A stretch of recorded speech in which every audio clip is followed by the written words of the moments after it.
What's going on, Summoners? My name is Nathan Ng and welcome back to our channel. With a new patch beginning, once again we've got some fresh new builds to cover. I'll be going over builds for every single role, so make sure you stay tuned, but also don't forget to subscribe because we're also dropping content just like this to keep you guys informed about the meta. Alright, let's go ahead and just jump right into it. Our first top lane build is innovative without a doubt. It's definitely a little bit riskier of a pick because we're going to be picking Ivern in the top lane. Riot has tried their best to keep supports out of the top lane, but some players just want to continue giving them a hard time. Of course, since you're playing Ivern in a solo lane, you're going to be putting yourself in danger of getting camped, but the same could be said about Soraka top in the past, and she was absolutely busted. High risk, high reward. Ivern proves to be a really rewarding pick when you execute on his game plan successfully. I know this sounds like a troll pick, but go ahead and pay attention to this. When playing him, you want to take your W first. Doing so actually provides you with 30 flat magic damage on your autos from the get-go. Of course, you will need to utilize the bushes to do so, but the top lane has plenty for you to use, and if your opponent is making sure to avoid them at all costs, you can always create your own. This damage will scale up as you build more AP. When playing Ivern, your goal is to either freeze a lane and become self-sufficient, or pick up as much farm as you can and constantly poke down your opponent. Even if you don't pick up kills, as it's quite difficult with Ivern, a farm lead and a freeze is still incredible. Eventually, your jungler can just drive by your lane and 2v2 should be pretty easy wins with all the utility that you can provide. As the game progresses, the dilemma of supports in solo lanes begins yet again. You're playing Ivern, but you have so much more gold than you normally would, and with all that extra AP that you can build, the amount of shielding and damage you can do is so much higher than anyone would anticipate. For runes, you're gonna run Summon Airy, Mana Flow Ban, Transcendence, Water Walking, Revitalize, and Conditioning. You can run Bone Plating or Second Wind against more aggressive lane opponents. For your core build, start with Doran's Ring and then build Moonstone Renewer, Darksteel, which eventually becomes Magi's, Lucidity Boots, Staff of Flowing Water, Ardent, and Redemption. If you manage to get ahead and you have a lot of Magi stacks, you can situationally build a Rabadon's Death Cap. Zhonya's Hourglass is great against dive-heavy teams, while Mikhail's can replace one of your utility items if the cleanse can constantly and consistently save allies. Ivern is a wild pick, and the creativity that some players have never ceases to amaze me. Speaking of which, here's our question of the day. What's your favorite or least favorite gimmicky top pick that turned out to be super OP? The most memorable for me has been Soraka top. At first, it seemed super troll, then it turned out to be one of the most broken top laners in the game last season. I really didn't like how oppressive it felt to play against, but I want to know what your guys' picks are, whether it's your fun favorites or ones that you're glad that got nerfed. Oh, and one more thing, be sure to try out Ivern in normal games before you bring him to ranked. Now, back to those builds. Our next pick in the top lane is GNAR. His recent changes last patch have brought him back, and he's a solid pick once again. Fleet footwork along with early boots can provide you with the necessary mobility to cut your opponents and win several lane matchups. Even if you can't win some fights outright, movement speed and sustain are your friends and can help you go for consecutive small outplays that eventually add up to a big win in the long run. First up, you'll run Fleet Footwork, Overheal, Legend Tenacity, or Alacrity depending on how much crowd control the enemy team has. Last Stand, Taste of Blood, and Ravenous Hunter, followed by Attack Speed, Adaptive Force, and Armor. For items, you'll start with either a Doran's Blade against melee champions that you can bully, or a Doran Shield against champions with poke, damage over time, or ones that go for very short trades. Then you'll build defensive boots and either Divine Sunderer against tanky enemies or Stridebreaker against the squishier ones, Steric's Gauge and Black Cleaver. From there, you situationally tech in either Force of Nature, Dead Man's Plate, Blade of the Rune King, Randuin's Omen, or Thornmail based on what you need. There's plenty of things to take into account. Are you going to split push? Are teamfights your win con? Who do you need to itemize specifically against? Think about these sort of things and purchase Grievous Wounds against heavy healing, for example. GNAR is a champion that can both split push and teamfight. Your item choices matter a lot, so be thoughtful about them. Finally, we actually have one more GNAR build to cover. It's got some similarities to the normal one that we just mentioned, but also some key distinctions. The biggest one is the mythic item, Frostfire Gauntlet. This build is focused around counting your opponents, and the emphasis is entirely on being faster than your opponents. Well, that and also being very tanky. In Mega form especially, you're going to be a tanky monster that can take enemies head on with the Emblay effect from Frostfire Gauntlet. In range form, you use a slow to constantly slow down your enemies and chase them. We actually saw players using this before this patch, but we expect more players to build this because of the changes of patch 11.2. For runes, run Fleet Footwork, Triumph, Tenacity, or Alacrity, Coup de Grace, Conditioning, and Overgrowth, followed by Attack Speed, Adaptive Force, and Armor. For your items, you'll start Doran's Blade or Shield, but then you'll build the Frostfire Gauntlet, Force of Nature, Boots of Swiftness, Dead Man's Plate, and then build situational items like Randuin's Omen, Steric's Gauge, Gargoyle's Stone Plate, or Thornmail. This is a build focused more on tankiness. Damage comes gradually over time as you kite continuously using Frostfire Gauntlet. The other focus of this build is movement speed, force of nature, Deadman's Plate, and even boots of swiftness are an option for you to pick up. But you can definitely trade out the boots if you need extra armor or tenacity. Basically, with this build, you can go ahead and chase down your enemies and follow me on twitch.tv/Nathan_ing, where I stream on Monday, Wednesdays, and Fridays from 6 to 8 p.m. Anyway, moving on. That'll be wrapping up the top lane builds, so take a look at the screen one more time. Next, let's run through the jungle. With Pantheon making his rounds across Summoner's Rift, let's go over what players are running when they play him jungle. Pantheon jungle is perceived to be his weakest role, which potentially might be true. However, he's still a broken champion, and flexing him into the jungle after baiting your opponents into picking counters in solo lanes is also a great way to get advantage from the minute 1 on Summoner's Rift. Even if it's his weakest role, that doesn't mean that it's weak. He's been finding plenty of success there, and builds are focused on item haste to maximize his agency in games even when his ultimate is down. First, let's run through the runes and items. For runes, you'll take Predator, Sudden Impact, Eyeball Collection, Ingenious Hunter, Biscuit Delivery, and Cosmic Insight, followed by Attack Speed, Adaptive Force, and Armor as your stats. For items, you'll start with Ember Knife and then proceed to build Gore Drinker, Defensive Boots, and Sterak's Cage as your core. Then build situational items like Yuuma's Ghostblade, Black Cleaver, Death's Dance, Edge of Night, or even Spare Visage. You're going to want to build damage when snowballing, a little bit tankier when it's harder to burst down your opponents or enemies, or if you just need some extra durability. This build makes use of item haste to lower cooldowns of Gore Drinker or Predator. Of course, lowering Gore Drinker's cooldown increases Pantheon skirmish and teamfighting potency, while lowering the cooldown of Predator ensures that you can still demolish your enemies with powerful ganks even if your ultimate is down. You can mix in Predator ganks while occasionally falling from the sky to constantly apply pressure to your enemies. Next up is a new build for Blue KAYN. This build solidifies him as a speedy, bursty assassin. For runes, you'll run Dark Harvest, Sudden Impact, Eyeball Collection, Ravenous Hunter, Transcendence, Gathering Storm, Double Adaptive Force, and Armor. For his core items, you'll start with a Hail Blade, then rush a Tear and a Serrated Dirk. From there, you'll build a Prowler's Claw and Lucidity Boots. After that, you can decide if you want to finish a Manamune depending on how many Tear stacks you have. If you're close to maxing it out or you're already done, upgrade that bad boy for a huge power spike. Otherwise, start working on a lethality item such as Serelda's Grudge, Edge of Night, or even the Collector. Against teams with heavy magic damage, you want to build a Maw Malmortius. Mirror Mana also applies bonus damage on his abilities as well.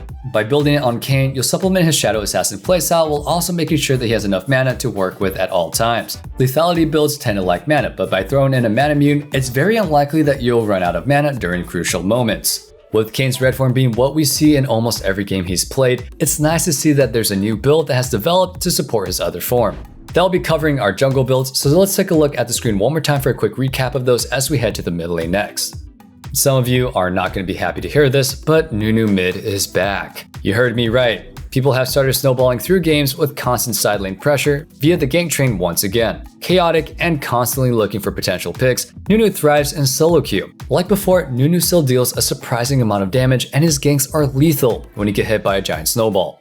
For runes, you'll run Dark Harvest, Cheap Shot, Eyeball Collection, Relentless Hunter, Celerity, and Water Walking, followed by a Double Adaptive Force or whatever defensive rune you need. For items, you want to start off with Doran's Ring, then build a Hextech Rocket Belt, Sorcerer's Shoes, and Dark Seal somewhere in there as a cheap way to potentially gain a decent amount of AP. In games that you start dominating, upgrading it to Magi's is the way to go. As your final core item, you'll build either a Void Staff or Rabadons based on whether your enemies have built-in MR or if you have plenty of stacks on Magi's. No MR or lots of stacks means that you build Rabadons, while lots of MR means that you should go with Void Staff. Afterwards, build situational items like Deadman's Plate, Morellonomicon, or Zanya's Hourglass. If you build Deathcap, you should also build Void Staff if needed or vice versa. Our next mid lane pick is another bursty mid laner, but one that we'd expect in Diana. Sure, we probably got used to seeing Nunu one-shot people, but it still doesn't really strike me as normal. Anyway, Diana's got a new build that's helping her find footing and making a comeback. This build focuses on early game pressure, snowballing lane, and then proceeding to maximize your burst damage later on into the game. For runes, run Phase Rush, Mana Flow Band, Absolute Focus, Scorch, Sudden Impact, and Relentless Hunter. The combination of Absolute Focus, Scorch, and Sudden Impact will give you a lot of power during the laning phase. Combined with Ignite, you have a lot of extra damage to work with to help you pick up some solo kills. For items, you'll build Doran's Ring first and then move on to Hextech Rocket Belt, Sorcerer's Shoes, Zanya's Hourglass, Horizon Focus, and a Rabadon's Deathcap. For situational items, you want to consider Void Staff or Morellonomicon. While Horizon Focus might seem like a strange item to build on Diana, it adds to her burst damage quite significantly. Hit your Q from a distance and then your full combo will deal 10% more damage to them. Even Rocket Belt's damage is increased if you manage to activate Horizon Focus. This build focuses on maximizing your ability power so you can go ahead and get that one shot. Phase Rush helps you finish off kills in both early game as well as during team fights in the mid or late game. Our final mid lane build is for Tristana. Once again, she's seen plenty of play in the mid lane, and even pros like Showmaker have started using her pretty regularly. As a mid laner, you'll be focusing a little bit more on burst damage for kill pressure both in lane and when you potentially go for roams. Thus, you'll run Halo Blades, Taste of Blood, Eyeball Collection, Ravenous Hunter, Second Wind, and Demolish, followed by Attack Speed, Adaptive Force, and Flex defensive stats as your runes. Halo Blades lets you dish out damage quickly, so you can detonate your bomb and get the job done fast. Most of the other runes are focused on Sustain. Taste of Blood, Ravenous Hunter, and Second Wind all ensure that you can survive the laning phase while also having some room for some trades. Rather than having to sit back and hold on for your dear life while trying to farm, you don't really have to be afraid of fighting your lane opponent with this setup. What you do have to be afraid of, however, is getting bursted down. Take those short trades, then back off and heal up before taking the next one. It goes without saying that Demolish will help you take early turret plates if you manage to kill solo or push your enemy out of lane. For items, start off with Doran's Blade, then build Berserker Greaves, Gale Force, and a Stormrazor as your core items. Gale Force's mobility is always very valuable, while Stormrazor's extra burst and damage and slows will help you hunt down your enemies that you manage to tag. From there, you'll finish up the build with situational items like Infinity Edge, Lord Dominic's Regards, or Mortal Reminder. This build ensures that you are relevant at all stages of the game. During the early game, Halo Blades make sure that you can trade efficiently with your E. The mid game is when you hit your mythic item spike as well as with Stormrazor, and the late game is always going to be great because of how Tristana scales. Picking up Marksman in the mid lane might seem a little bit difficult, but if you're a bot laner who wants to try this out, or a mid laner who isn't really comfortable with these kinds of picks, we've got coaches at ProGuides.com who can definitely help you out. But anyway, that's going to be it for the mid lane, so we'll be putting up those builds one more time for you guys. Definitely give them a try. It's early on in the season and it's still a great time to experiment. Next, let's talk about the bot lane builds. Kicking off with the bottom lane, we got a XAYAH build. This is actually the same build that we already see players using, but we notice that some players are now rushing Essence Reaver rather than Gale Force. Real quick though, I'll just run through the items and runes since they're already pretty standard.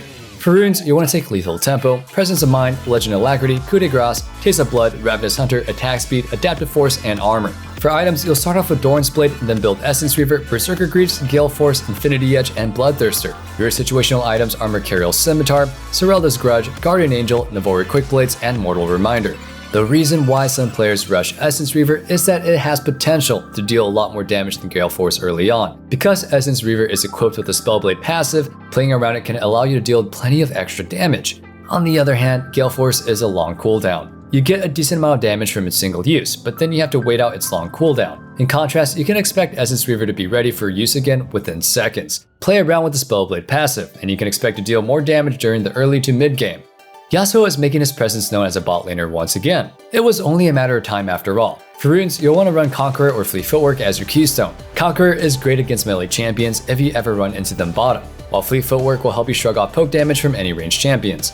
Alternatively, Conqueror is just a great choice if you plan on going for those aggressive all-ins with your support. For your other runes, run Triumph, Legend Tenacity or Alacrity, Last Stand, Taste of Blood, and Ravenous Hunter followed by Attack Speed, Adaptive Force, and Armor as your stats. Even against ranged champions, the combination of Fleet Footwork, Taste of Blood, and Ravenous Hunter can help you shrug off damage to either continue farming or look for extended fights when opportunities present themselves.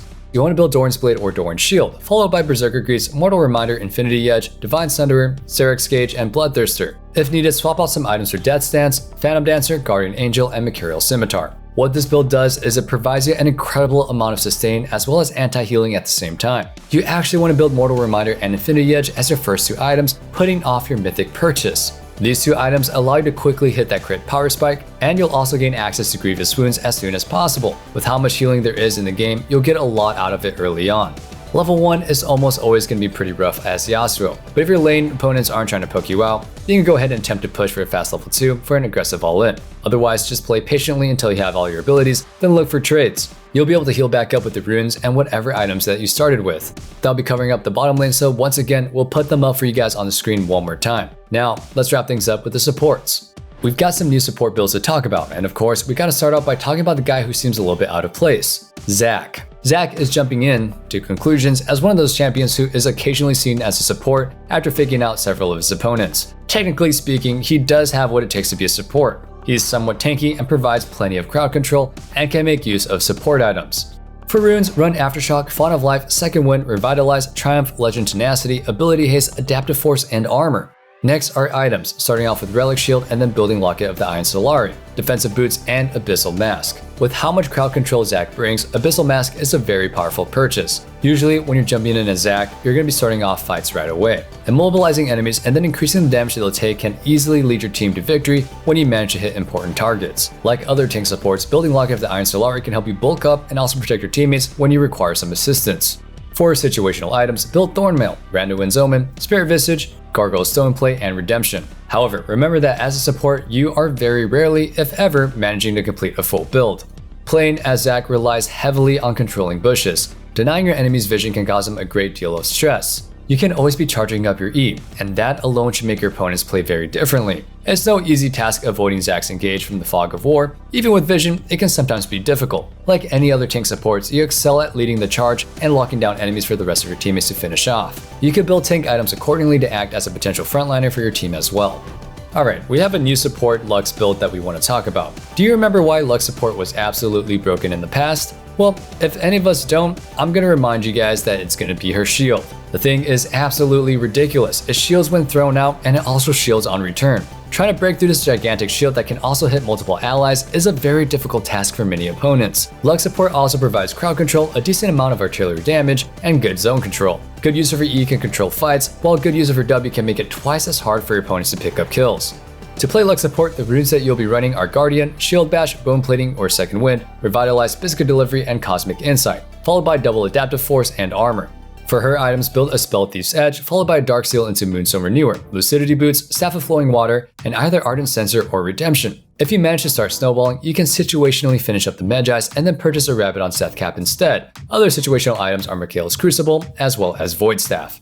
Moonstone Renewer is such a great item on Lux because of how much time she spends in teamfights. She's constantly throwing out abilities from a safe distance and also throwing out shields to support her allies. Since Lux thrives in longer fights, she can also provide tons of healing with Renewer. Staff of Flowing Water is a crucial item as well because of the mobility that it provides. When you shield your teammates, you should gain a burst of movement speed to work off of. Staying alive is top priority, so you have to make use of this as much as possible. Kind of with COVID courtesy, keep your distance and contribute as much crowd control and utility to fights as possible. That'll be wrapping up the support build, so let's take one final look at the screen for a recap of those builds. Thank you all for watching another episode of the Korean builds. I'd also suggest you check out our Discord. We're growing our community there and also occasionally run events as well. If you don't want to miss out, check the link in the description down below. I'll catch you all in the next video, but until then, as usual, stay safe, stay healthy, and have a wonderful day. Peace.